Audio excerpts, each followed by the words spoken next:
So here's a scenario. You've put money into a registered education savings plan for years. Well, in a month or two, your child will be either off to college or university, and this is where the RESP begins to pay off, finally.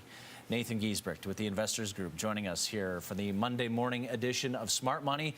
Time to withdraw those RESPs. Absolutely. This is the exciting time in one's household where we have this young student who's getting ready to go on to post-secondary, and we've saved up all this money. Now, how does it work?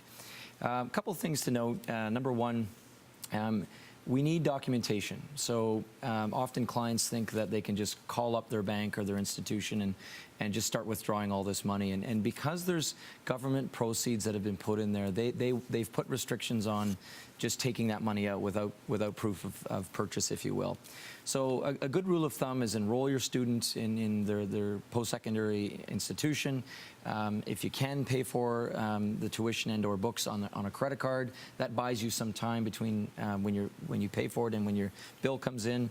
And we need that documentation. Typically, we're looking for a letter from the institution and obviously receipts that things have been purchased. Okay. Well, you've talked about this before, but we should touch on it again. Why withdraw income on the RESP first? Yeah, we want to start taking out the educational assistant payments that have come in. So this is all the government stuff, if you will, that has come in over the last 15 or 17 years. And the reason you want to do that, Rob, is because what happens is if the student is maybe completed their post-secondary, let's say after 1 year or 2 years they're done, and they don't plan on taking a third or fourth year, and there's still money in the account, if there's government grant money left over, you can't take that out anymore. So it's kind of lost.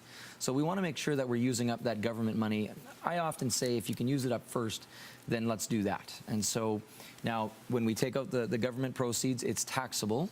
So we have to be careful on, you know, if we can spread it out over time, that would be ideal. But if not, then yeah, you end up maybe losing out on some of that government money that was in the account. Well, and just to expand on that, to spread out the payments or the withdrawals, because it would be so enticing that you've put 15 to 17 years worth of cash into this thing that it's like, it's mine, I need it to help my child go to school. But that would be the way to go, is to do it in little lump sums, right? Yeah, I mean, typically what we try to do is get a real clear understanding of what they're expecting their child to do. Do you think they're going to, you know, last more than one semester in college, or, you know, are they going to give us 2 or 3 or 4 years, or this is just a trial run and we don't know where he or she's going to go. So if we can spread it out over a couple of years, those income payments that come into the student are fully taxable.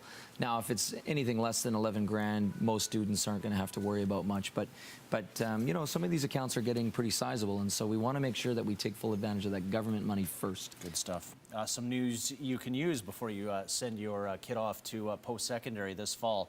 If you have a question for Nathan, just email us, edmmorning@ctv.ca. And for all your financial needs, you can check out Nathan online. Nathan and his good-looking mug there on the screen. His website is always linked to ours, edmonton.ctvnews.ca. Good to see you again. Thank you. See you next week. You bet.